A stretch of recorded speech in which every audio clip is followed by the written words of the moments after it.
इसके साथ साथ आज मैं एक और टॉपिक आपके सामने रखना चाहता हूं। उस शब्द का नाम है वफादारी।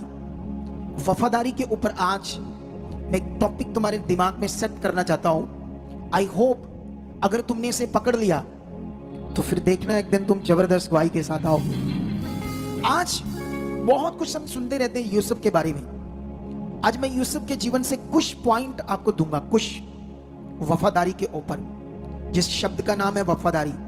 अब तुम्हारे लिए भी, तुम्हें भी एक वफादारी करने के लिए चुना गया है, ठीक है? जब तुम्हें भी चुना गया है तो तुम्हारी जिंदगी में भी ये वचन चाहिए। तुम्हें भी इस लक्ष्य में अपने मन को रखना है, अलर्ट रहना, चौकस रहना कि मुझे भी क्या बनना है, वफादार। तुम्हारे अंदर वफादारी की सोच चाहिए। यहां पर अगर हम ये देखते हैं यूसुफ का स्टोरी, तो यहां पर यकूब के 12 बेटे और ये 11वें नंबर पर है यूसुफ, ठीक है? इस पर ध्यान दो। लेकिन 12 में से इस 11वें को, जो 11वें नंबर में पैदा हुआ था, उससे बड़े 10 और थे। इसे परमेश्वर स्वप्न देने लगा, दर्शन देने लगा। वाई? क्यों? क्योंकि इसका मन परमेश्वर के साथ बड़ा सच्चा था, भला था। ये परमेश्वर के वचनों की खोज में था, परमेश्वर की धार्मिकता को दर्जा दे रहा था, परमेश्वर से प्यार करता था, बुराई से दूर था। बचपन से इसकी लगन किसके साथ लग गई? खुदा के साथ। हालेलुया। भले ही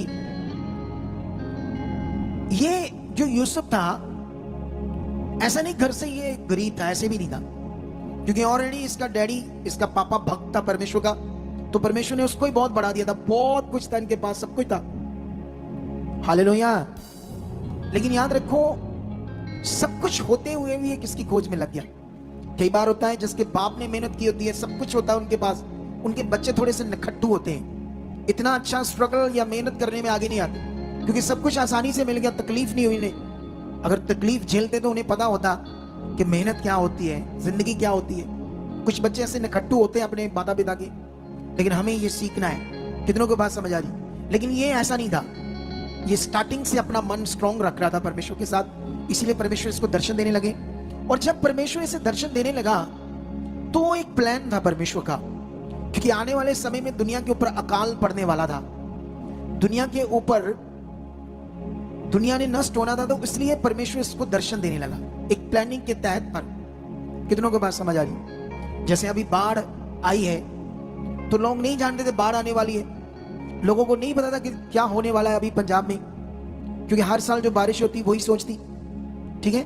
और जो हमारे पास जो मशीन्स हैं, जो मौसम को आने वाले कई महीनों से पहले जांच कर सकते क्या होने वाला है, वो इतनी स्ट्रांग नहीं है इंडिया में मशीन्स, जितनी फॉरेन में अमेरिका, जापान, चाइना, ऐसे बड़े देश, जो बड़े देश हैं, डेवलप देश हैं, उनके पास जो मशीन्स हैं वो पावरफुल है। लेकिन हमारे बंदे तो यहाँ लड़ाई धर्म की लड़ते रहते हैं इस देश में, तो इसलिए थोड़ा आगे पीछे रहते हैं हमारे देश के लोग, ठीक है? लेकिन यहां पर जब बाइबल में लिखा, इसको परमेश्वर दर्शन देता है, पहले एक दर्शन देता है, ये अपने भाइयों को बताता है। उस दर्शन का अर्थ था कि उसके भाई उसके क्या बनेंगे? नौकर, और उन पर क्या बनेगा? वो हाकम। ऐसा दर्शन था। फिर एक और दर्शन आता है, वो भी उन्हें बताता है। जब और बताता है उसको और चिढ़ आती है, उसमें तो अब उसके मम्मी पापा भी आ जाते हैं कि वो भी उसके नीचे होंगे और वो एक हाकम होगा, एक बड़े पद के ऊपर होगा, ऐसा दर्शन बताते हैं। लेकिन यहां पर होता क्या है, जो मैं आपको पढ़ाने वाला हूं ये वचन, इसे हम पढ़ते हैं उत्पत्ति की बुक से 18 से ये वचन को थोड़ा सा रीड करते हैं हम लोग। 37 अध्याय। कौन सा अध्याय? यहां पर लिखा, जूं ही उन्होंने यूसुफ को दूर से आते देखा तो उसके निकट आने से पहले ही उसे मार डालने का षड्यंत्र रचा। किसने? उसके 10 भाइयों ने। और वह आपस में कहने लगे, देखो वह स्वप्न देखने वाला आ रहा है, इसलिए आओ हम उसको घात करके किसी गड्ढे में डाल दें और ये कह देंगे कि कोई बनेला पशु उसको खा गया है, फिर हम देखेंगे कि उसके स्वप्नों का क्या फल होगा। यह सुन के रूबेन ने उसको उनके हाथ से बचाने के लिए विचार से कहा, हम उसको प्राण से तो ना मारे।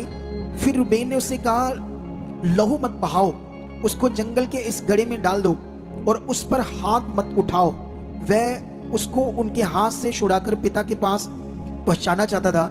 इसलिए ऐसा हुआ कि जब यूसुफ अपने भाइयों के पास पहुंचा तब उन्होंने उसका रंग बिरंगा अंगरखा जिसे वह पहने हुए था उतार लिया और यूसुफ को उठाकर गड्ढे में डाल दिया, और वह गड्ढा सूखा था और उसमें कुछ जल न था।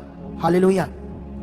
अगर इस पूरी स्टोरी को पढ़ोगे आप लोग तो ये यूसुफ के साथ उसके भाइयों ने किया, सोचो यूसुफ के ऊपर क्या बीती होगी जब उसके अपने भाई उसे खत्म करना चाहते हैं, उसे मार डालना चाहते हैं। सिर्फ क्यों?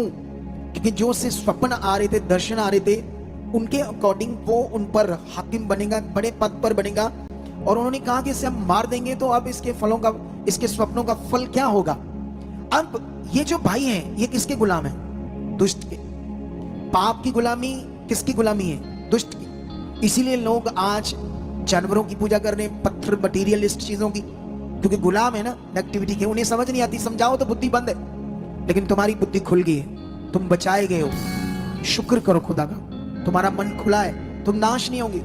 तुम ये गवाहियां प्रूफ है जिंदा खुदा का वो है। एक टीबी बिना ट्रीटमेंट से, हमारी प्रार्थना से, छाती से खत्म होती है। मेडिकल डॉक्टरों के पास जाओ, उन्हें बताओ ये बात, वो शॉक्ड हो जाएंगे और सोचने लगेंगे ये इम्पॉसिबल, ऐसे सोचेंगे। लेकिन ये जिंदा खुदा है। इस दुनिया को रचने वाले लाखों करोड़ों ईश्वर नहीं है, एक ही ईश्वर है, एक ही खुदा है, एक ही परमेश्वर है, जिसे हमें समझना होगा। सच्चाई ये बड़ा विषय है। जब बुद्धि बंद है हम संसार में, अगर हमने उद्धार के मार्ग को नहीं जाना तो बहुत बड़ा लॉस है हमारे लिए, बहुत ज्यादा लॉस है हमारी जिंदगी के लिए। लेकिन यहां पर सोचकर देखो इसके भाइयों ने क्या किया उसके साथ। एक भाई बचाना चाहता था, 10 भाई पूरी तरह से खत्म करना चाहते थे। लेकिन इस सिचुएशन में फिर उन्होंने मारा कूटा, कई चीजें इसके साथ की। फिर जो एक दल जा रहा था मिस्र को और इश्माइलियों का, उनको बेच दिया 20 चांदी के टुकड़ों में। और वो उसे पुराने जमाने में, आज भी नेपाल में स्त्रियां बेच देते हैं उठाकर, आज भी कुछ लोग वहां बेचे जाते हैं नेपाल में, और भी कई गरीब देशों में होता होगा ऐसा। लेकिन ये पुराना युग था जब लोगों को, इंसानों को, औरतों को और आदमियों को भी बेचा जाता था। वो सारी उम्र उनकी गुलामी में रहते थे क्योंकि वो खरीदे हुए थे। कितनों को बात समझ आ रही? लेकिन जब इसको बेच दिया तो सोचो इसके ऊपर क्या बीत रही होगी। लेकिन इसने अपनी वफादारी को नहीं छोड़ा। किसके साथ? खुदा के साथ। हालेलुया।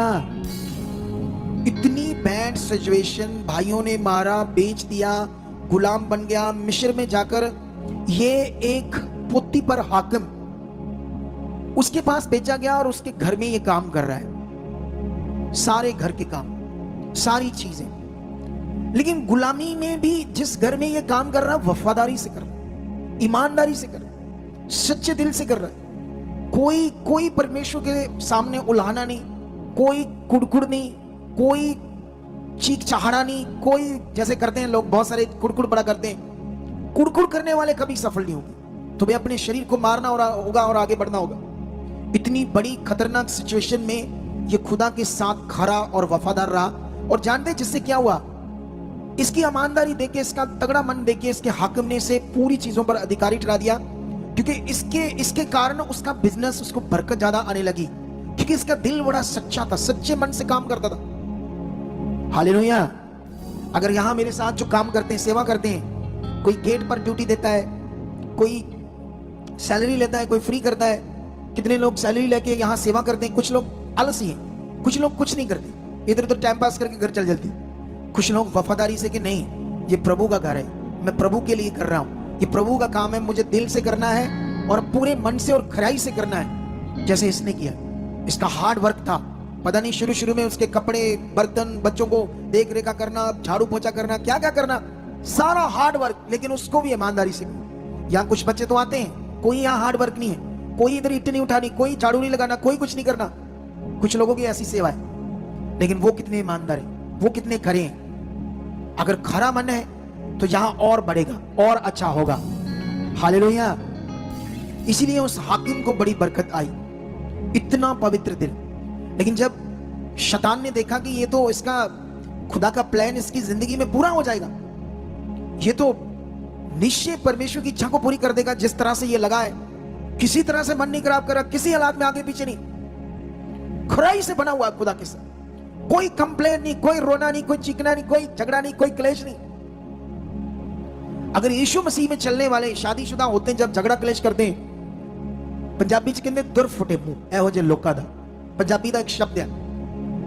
अगर यीशु मसीह में चलने वाले शादी लड़के लड़कियां शादी के बाद ये ड्रामा शुरू कर देते हैं, तो वो शब्द उनके लिए फिर खुदा के हम लोग नहीं है, पवित्र लोग नहीं है। कितनों को बात समझ आ रही है? हालेलुया। कितनों को बात समझ आ रही है? हम कौन लोग हैं? हम पवित्र लोग हैं। लेकिन यहां पर शैतान ने क्या किया, जो क्योंकि बाइबल में लिखा, अगर मैं इसका 39 से 7 से लेकर कुछ आयत पढ़ता हूं आपके लिए, 13 तक पढ़ता हूं, इसे ध्यान से सुनना क्या लिखा है। 39 का 7 से अगर पढ़ते हैं, उससे पहले थोड़ा सा बीच में 3-4 शब्द वो भी पढ़ते थे। यूसुफ सुंदर और रूपवान था, क्योंकि जब हम परमेश्वर के साथ चलते हैं तो परमेश्वर और ग्रेस देता है, और हमारी बॉडी सब कुछ सेहतमंद, हमारे ऊपर ग्लोरी रहती है, चेहरे पर ग्लो रहता है परमेश्वर की उस पावर से, पवित्रता से। लेकिन यहां पर लिखा, इन बातों के पश्चात ऐसा हुआ कि उसके स्वामी की पत्नी ने यूसुफ की ओर आंख लगाई और कहा, यह शैतान का काम स्टार्ट हो गया है, यह शैतान का प्लान है, क्योंकि वो गुलाम है किसकी? शैतान की, पाप के कारण।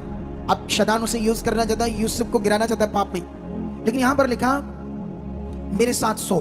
पर उसने अस्वीकार करते हुए अपने स्वामी की पत्नी से कहा, सुन, जो कुछ इस घर में है मेरे हाथ में है, और उसे मेरा स्वामी कुछ नहीं जानता। स्वामी को नहीं पता कितना पैसा आ रहा, क्या हो रहा, क्या क्या चीजें हो रही है, सब कुछ उसके अधिकार में दे दिया। इतना खरा और वफादार है। अरे शारीरिक स्वामी के साथ भी, खुदा के साथ तो है ही 100%, लेकिन अपने काम करने वाले की प्रति भी कोई लालच, कोई बुराई, कोई गलत चीज नहीं उसके अंदर। कहता सब कुछ मेरे हाथ में है, सब कुछ मेरे अधिकार में है, और स्वामी मेरा कुछ नहीं जानता कि कितनी चीजें आ रही, कितनी जा रही, सब कुछ मेरे हाथ में। लेकिन यहां पर उसकी पत्नी को क्या कहता है वो, और उसने अपना सब कुछ मेरे हाथ में सौंप दिया, इस घर में मुझसे बड़ा कोई नहीं, और उसने तुझे छोड़, जो उसकी पत्नी है, मुझसे कुछ नहीं रख छोड़ा। मतलब मैं तुम्हारे घर में सबसे बड़ा मैं हूं, लेकिन तू बड़ी है मुझसे और मेरा स्वामी, इन तुम दोनों को, तुझे छोड़ सब कुछ मेरे हाथ में है। ये उसको वो बात कहता है। और उसके बाद कहता है, जो उसकी पत्नी है, आगे बढ़ते हैं, मुझसे कुछ नहीं रख छोड़ा, इसलिए भला मैं ऐसी बड़ी दुष्टता करके परमेश्वर का अपराधी क्यों बनूं। और ऐसा हुआ कि वह प्रतिदिन यूसुफ से बातें करती रही, उसे फोर्स करती रही, उसे भरमाती रही, पर उसने उसकी ना मानी कि उसके पास लेटी या उसके संग रहे। एक दिन क्या हुआ कि यूसुफ अपना कामकाज करने के लिए घर में गया, और घर के सेवकों में से कोई भी घर के अंदर ना था। तब उस स्त्री ने उसका वस्त्र पकड़कर कहा, मेरे साथ सो। पर वह अपना वस्त्र उसके हाथ में से छुड़ाकर भागा और बाहर निकल गया। ये देख करके वह अपना वस्त्र मेरे हाथ में छोड़कर बाहर भाग गया है। अब यहां सीखना आपने, हालेलुया। कितनों को बात समझ आ रही है? अगर तुम्हारी जिंदगी में पाप नहीं है, तुम पवित्रता में जीते हो, लेकिन तुम्हारी जिंदगी में और बड़ी बुराइयां हैं, झगड़ा करते हो, क्लेश करते हो, कुड़कुड़ करते रहते हो, कभी किसी की सेवा नहीं करते घर में, अगर तुम शादीशुदा हो, तुम्हारी जिंदगी में कोई मॉरल नहीं, कोई गुड मॉरल नहीं, कोई अच्छे जो अनुशासनी गुण होते हैं वो नहीं है, तो फिर भी क्या फायदा अगर तुमने किसी के साथ व्यभिचार में, इन चीजों में दिमाग नहीं है आपका, लेकिन और कितना शारीरिक है। कितनों को बात समझ आई? लेकिन यहां पर जो बड़ा विषय है वो है पवित्रता। यूसुफ गुट्टा मारा, ठोकर खाया हुआ, इंसल्टेड किया हुआ, संसार में प्यार नहीं मिला, भाइयों से बुरा हाल था उसकी लाइफ का, लेकिन याद रखो उसने अपनी वफादारी को नहीं छोड़ा। वो खरा और वफादार रहा उसके वचन को पूरा करने में। अगर उसकी औरत जब वो चाहता तो वो उसके साथ जब मिल जाएगी तो उसका पति भी कुछ नहीं कर सकता था, लेकिन उसने कहा नो, मैं क्यों दुष्टता करूंगा, कैसी खराई पाएगी। लेकिन उसके बाद क्या करती है, वो इल्जाम लगा देती है उस पर, किसने मेरे साथ मेरी इज्जत पर हाथ डालने की कोशिश की। और जब पूरी खबर मिलती है उसके पति को और पूरे शहर को, उसको पकड़ा जाता है, सजा होती है, जेल में जाता है, जेल में बंद हो जाता है। क्या उसने कुछ बुरा किया? क्या उसने गुनाह किया, पाप किया? पवित्रताई की सजा क्या मिली से? जेल। क्या जेल में जाकर वो कुड़कड़ाया? क्या जेल में जाकर आज तो ऐसी दुनिया है, कोई ऐसा इनविटेशन आता, आने दो, बिना मतबल से गंदगी में अपने आप को छोक देते हैं, बिना मतबल से। आज की दुनिया ऐसे बिना मतबल से अपनी जिंदगी को पाप में झोंकते। इधर देखो ध्यान से, कितनों को बात समझ आ रही? सुनने में ध्यान दो, जो सुन रहे हैं उसमें ध्यान दो। हालेलुया। लेकिन ये कितना बड़ा विषय है उसकी जिंदगी में। सोचो जब वो जेल में होगा बंद, और जानते हो जेल में उसने क्या किया? जेल में भी जाकर परमेश्वर पर कोई कंप्लेंट नहीं की, कोई उलाहना नहीं दिया, कोई कुड़कुड़ नहीं की। वहां भी उसकी प्रेयर में, वहां भी उसके वचन को पूरा कर रहा। वहां जेल में भी जो काम मिलता कैदियों को, उसको भी इतनी खराई से किया, पवित्रताई से किया कि जेलर का भी मन बदला। उसने भी उसे कई चीजों पर अधिकारी ठहरा दिया। कहां? जेल में भी। ये देखो खराई का मोल कितना बड़ा होता है। और जानते हो इसके बदले में कितनी सिचुएशन थी उसके सामने, कितने हालात थे उसके सामने, लेकिन उसने अपनी वफादारी को नहीं छोड़ा। हालेलुया। आप जानते हो, मैंने एक बार, आज हम पवित्र लोग हैं, हमें अपने मसलों को सुलझाना है आत्मिकता से। अगर तुम्हारे घर में कोई क्लेश है, चीजें ऐसी चल रही है, तो शारीरिकता नहीं चाहिए, उसे देखना है कैसे हमें सॉल्व करना है, क्या करना है। क्योंकि हम खुदा के लोग हैं, हमने लोगों के लिए तमाशा नहीं बनना। हम संसारिक दुनिया नहीं है। संसारिक दुनिया में ऐसी चीजें होती है और नॉर्मल है, लोग कहते हैं, लेकिन खुदा के लोगों के लिए बातें होती है। अब देखना, यीशु मसीह का कोई बीमार होगा, लोग बातें करेंगे, लतू को बीमार है, तू चर्च, तू भैया इधर जाना उधर जाना, गोड़े गोड़े तुम्हारे हाल बुरे, तुम्हें तो कोई नहीं कुछ कहता। ये बातें सिर्फ यीशु मसीह के लिए होंगी, सच्चाई के लिए होंगी। इसलिए तुम्हें मौका नहीं देना है कि जिससे खुदा के नाम को बेइज्जत होना पड़े तुम्हारे कारण। तुम्हें हमेशा खरे और वफादार बनना। कितनों को बात समझ आई? तुम्हें परमेश्वर ने यहां चुना, तुम मिनिस्ट्री में जुड़े, तुम्हारे काम हुए, बहुत हुए या कम हुए या अभी नहीं हुए, तुम खरे बनो, फिर देखना आपकी जिंदगी कैसे बनेगी। हालेलुया। मुझे याद है, मैं जब से चुना गया हूं आज तक मैंने पीछे मुड़कर नहीं देखा। मैं खुदा के साथ आज तक किसी चीज में आगे पीछे नहीं हुआ। मैंने पहला स्थान खुदा को दिया, उसके काम को दिया। सेकंड स्थान मैंने अपने घर में दिया, फैमिली को दिया। लेकिन पहला स्थान मैंने किसको दिया? परमेश्वर को दिया। कितनों को बात समझ आ रही है? लेकिन उसकी खराई ने, उसकी वफादारी ने, एक बेचा हुआ गुलाम एक शहर में बदनाम हुआ। और दोष क्या है? पूरे नगरों में उसका बात चल गई होगी ना, कि पोती पर हाकम की पत्नी की इज्जत लूटने की कोशिश की इस इब्रानी बंदे ने। क्योंकि ये इब्रानी गिने जाते थे ना, इजराइली बंदे, इब्रानी। क्योंकि इब्रानी भाषा बोलते तो इब्रानी बंदे, पंजाबी भाषा बोलते तो पंजाबी बंदे, मराठी बोलते हैं लोग तो मराठी। तो ये इसकी पूरा नाम उस नगर में, देश में फैल गया था। ऐसे बंदे पर कोई विश्वास करेगा? शारीरिक रूप में तो कोई नहीं करेगा, लेकिन परमेश्वर के सामने ये खरा था, वफादार था, इसने कोई गुनाह नहीं किया था। लेकिन परमेश्वर ने ऐसी बुद्धि दी, ऐसी समझ दी, ऐसे अद्भुत काम किए इसके द्वारा कि जो दुनिया में भी स्वप्न देखकर उसका अर्थ बताने वाला कोई भविष्यवक्ता, जो दुनिया के शारीरिक पंडित, भविष्यवक्ता, एस्ट्रोलॉजर होते हैं, ऐसा कोई भी नहीं था जो ऐसे सपने बता सके, जो परमेश्वर ने उसे ये वरदान दे दिया। जेल में क्यों दे दिया? इसे बोलते हैं वफादारी के कारण, उस खराई के कारण। लेकिन उसके बाद पहले तो वहां पर 2 हाकिम बंद थे राजा के, उनके स्वप्न का अर्थ बताता है। उनमें से दोनों का फल पूरा होता है। एक को फांसी दी जाती, लटकाया जाता है पेड़ के साथ। एक को वापस जो राजा है उसके हाथ में जो प्याला दिया जाता है दाख मधु का, उसका जो बड़ी जॉब होती है, राजे के हाथ में प्याला देना, उसकी जॉब उसे वापस मिलती है। उसको बोलते पलाने हारा। एक पलाने हारा, एक पकाने हारा, 2 प्रधान थे। दोनों का स्वप्न ये बताता, अर्थ दोनों का पूरा होता है। एक टाइम में राजा को सपना आता है, पूरी दुनिया में जब अकाल पड़ता था, लेकिन वो इस तरह से सपना परमेश्वर से देता है कि उसका अर्थ बताने वाला कोई नहीं था। पूरी दुनिया में ढूंढ लेते हैं, लेकिन जब यूसुफ की बात आती है तो यूसुफ उसका अर्थ बताता है। तो राजा तो उसके सामने जैसे गिरना होता है, पांव में ऐसे हो जाता है। लेकिन वो कहता है यूसुफ को कि इसका हल कैसे होगा। वो उसको हल बताता है, ऐसे ऐसे करना पड़ेगा, 7 साल की ये चीजें करनी पड़ेगी, इस अकाल का हम सामना कर पाएंगे। तो ऐसा बंदा ढूंढो। तो वो कहता तेरे से ऊपर दुनिया में कौन होगा भाई, तेरे से ऊपर कौन होगा, मुझे छोड़, मैं राजा हूं, मुझे छोड़, मेरे पास सेकंड नंबर पर तू है, इस देश का प्रधानमंत्री, सारा देश, मंत्री, हर चीज तेरे अधिकार में। हालेलुया। ये कैसे पॉसिबल हुआ? इसे बोलते खराई, इसे बोलते गुड कैरेक्टर। क्या तुम गुड कैरेक्टर में जीना चाहते हो? वफादार खराई, जब तुम्हें पता है मैंने परमेश्वर के साथ चलना, जब तुम्हें पता परमेश्वर के बिना मेरा गुजारा नहीं, जब पता कोई और परमेश्वर नहीं है, जब तुम्हें परमेश्वर जो कहता है वही करना चलना है, कभी आगे कभी पीछे, कभी अधूरा, कभी कर लिया, कभी आगे पीछे, ऐसा क्यों? फिर सही करो, अच्छे से करो। जब चलना ही परमेश्वर के साथ है तो फिर पूरा क्यों नहीं, अच्छे से क्यों? कितनों को बात समझ आई? हालेलुया। अरे जब पता ही है, जब चल ही रहे तो फिर क्यों आगे पीछे चीजें करनी है? फिर दमदार तरीके से चले। दमदार तरीका जो हम सीख रहे हैं उसे पकड़े। मैं विश्वास करता हूं कि आज से तुम इस बात को पकड़कर चलोगे। मैं विश्वास करता हूं आज से तुम अपने जीवन में वफादारी शब्द को बड़ी अहमियत दोगे। अगर तुम इस मिनिस्ट्री के साथ हो, खुदा ने मुझे तुम्हारे ऊपर अगुआ ठहराया है, जैसे यूसुफ को, नबियों को, मैं इस मिनिस्ट्री के ऊपर एक अगुआ हूं। परमेश्वर ने मेरा अभिषेक किया अपने आत्मा के द्वारा करोड़ों लोगों को बचाने का, करोड़ों लोगों को उद्धार मिले। तुम मेरे साथ हो, मैं तुम्हारे ऊपर अगुआ हूं। जो मैं तुम्हें बताता हूं आत्मा के द्वारा, उसे वफादारी से करो, वफादारी से चलो, तुम्हारे घर स्वर्ग बन जाएगी। वफादारी से उन नियमों को पूरा करो जो तुम सुनते हो। कभी आगे मन, कभी पीछे मन, कभी आगे कभी कुछ, शैतान को मौका देकर अपना नुकसान कर रहे हैं कुछ लोग। नुकसान नहीं करना, हमें आगे बढ़ना है।